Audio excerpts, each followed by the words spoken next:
Anda kembali di Anyu Sore, pemirsa, bersama saya Syafaati Suryo.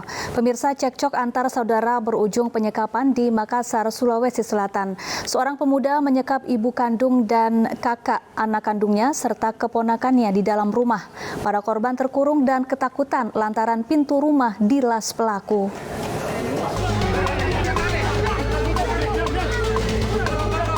Aparat tim penikam Polrestabes Makassar bersama Polsek Talok menyergap Andi Sadikin, pria 36 tahun yang menyandera 5 orang keluarganya di dalam rumah di Jalan Daturi Bandang 3, Kecamatan Talok, Kota Makassar, Sulawesi Selatan. Meski sempat melawan, pelaku yang bersenjata tajam itu kemudian digelandang ke Mapolsek Talok menghindari amukan warga sekitar yang emosi dengan perbuatannya. Polisi menyita sejumlah senjata tajam milik pelaku serta perkakas yang digunakan pelaku untuk menutup permanen pintu rumahnya. Sebelumnya, Andi Sadikin selama 2 malam menyandera 5 orang keluarganya, yakni ibu dan kakak kandung, istri, serta 1 anak dan 1 keponakannya di dalam rumah. Agar korban itu kabur, pelaku mengunci semua pintu dan melas permanen pintu jeruji rumahnya.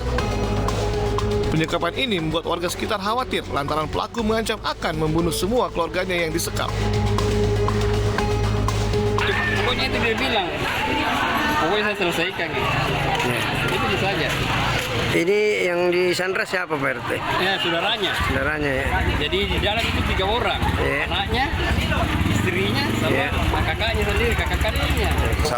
Salah seorang warga yang sementara memegang senjata tajam, kemudian menggembok, kemudian dialas rumahnya supaya tidak terjadi keluar masuk yang dia rencanakan akan dibunuh oleh anaknya sendiri. Ini memang keluarganya sendiri yang disandra atau orang lain? Menurut pengakuan tersangka, dikaitkan juga keterangan dari keluarga yang ada di lokasi bahwa betul itu satu keluarga. Saat ini pelaku masih ditahan di Polsek Talok. Polisi masih mendalami motif pelaku nekat menyandera dan berniat membunuh keluarganya.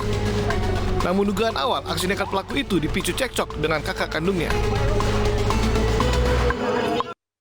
Pemirsa, seorang wanita di Sibolga, Sumatera Utara nekat memotong alat kelamin kekasihnya saat bertemu di dalam kamar hotel. Pelaku kesal lantaran korban mengancam akan menyebarkan video syur mereka lantaran pelaku menolak berhubungan badan dengan korban.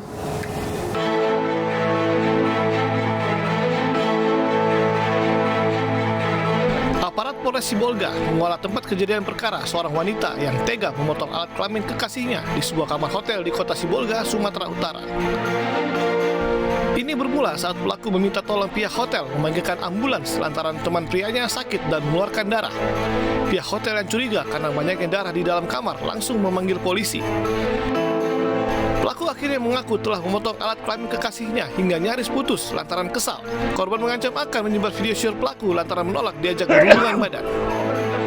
Cara seperti itu karena dilakukan ada permintaan melakukan hubungan seksual dengan ancaman menyebarkan video yang bersangkutan emosi kemudian mengambil tindakan melukai korban dengan alat kelaminnya. Pastinya saat ini si pelaku sudah diamankan di Polres Sibolga dan sedang dilakukan interogasi mendalam.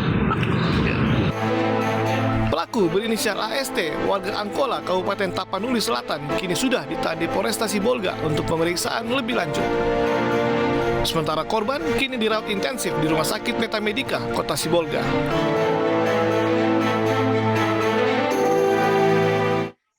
Sembilan korban meninggal dunia akibat kerusuhan yang terjadi di Sinakma, Wamena, Kabupaten Jayawijaya telah dimakamkan secara massal di pemakaman umum Sinakma. Sementara itu, situasi di distrik Wamena pasca kerusuhan telah aman dan kondusif.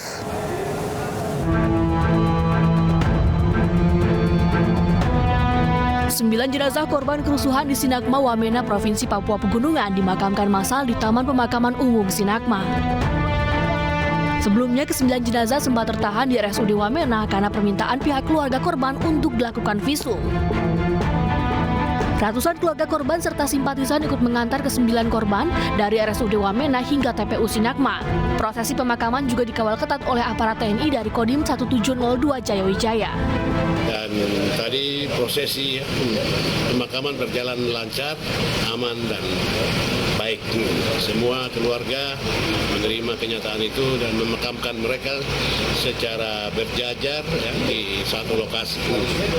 Dan mereka sudah dikubur tadi sampai dengan jam 5 sore pemakaman selesai.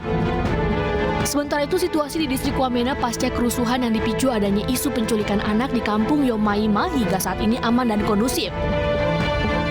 Warga yang mengungsi pun disarankan untuk kembali ke rumah masing-masing dan beraktivitas seperti biasa. Meski demikian, proses hukum terhadap pelaku kerusuhan dipastikan akan tetap berjalan. Dari Jayapura dan Jayawijaya, Freddy Nuboba, Marco KR iNews melaporkan.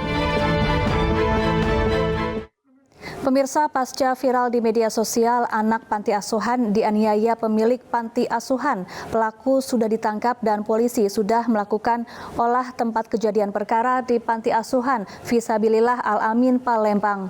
Pelaku selain pemilik panti juga merupakan ketua RT setempat.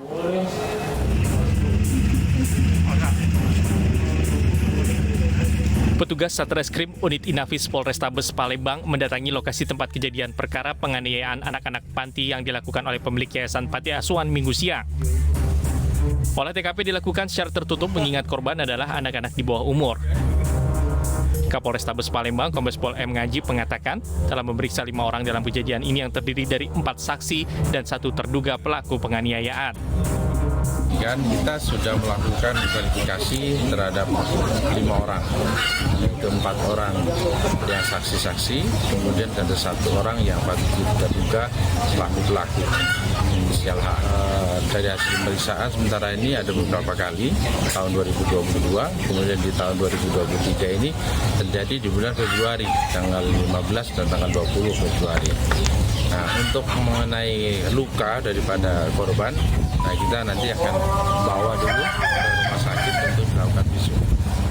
Sebelumnya beredar video viral di media sosial, seorang pria berkata kasar dan menganiaya beberapa anak asuhnya di Yayasan Panti Asuhan Fisabilillah Al-Amin di Kecamatan Ilir Timur 2, Palembang. Pria tersebut belakangan diketahui bernama Dayat yang diduga pemilik panti asuhan. Polisi yang mendapati video viral penganiayaan itu langsung mendatangi lokasi kejadian, menangkap pelaku dan membawanya ke Polrestabes Palembang. Dari Palembang, Sumatera Selatan, Guntur, iNews melaporkan. Sementara itu, seorang ayah di Kabupaten Indragiri Hilir Riau nekat menganiaya 2 anaknya. Ironisnya, aksi nekat pelaku dilakukan secara live di media sosial dengan tujuan mencari perhatian sang istri yang kabur dari rumah.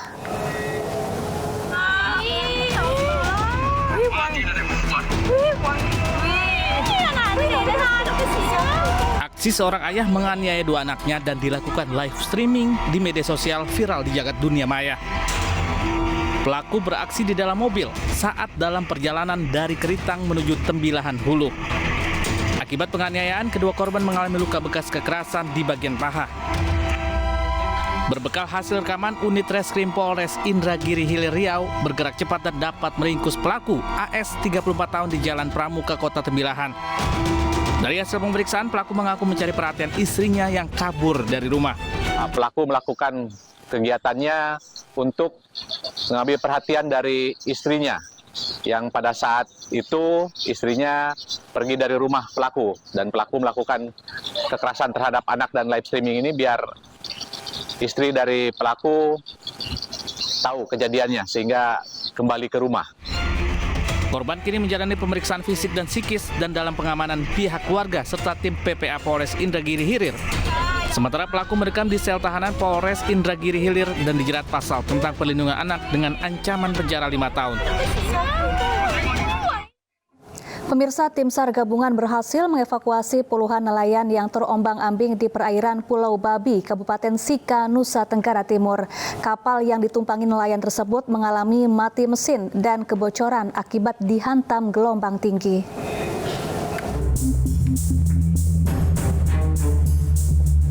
Kapal yang ditumpangi nelayan ini terombang-ambing di tengah laut di perairan Pulau Babi, Kabupaten Sika, Nusa Tenggara Timur.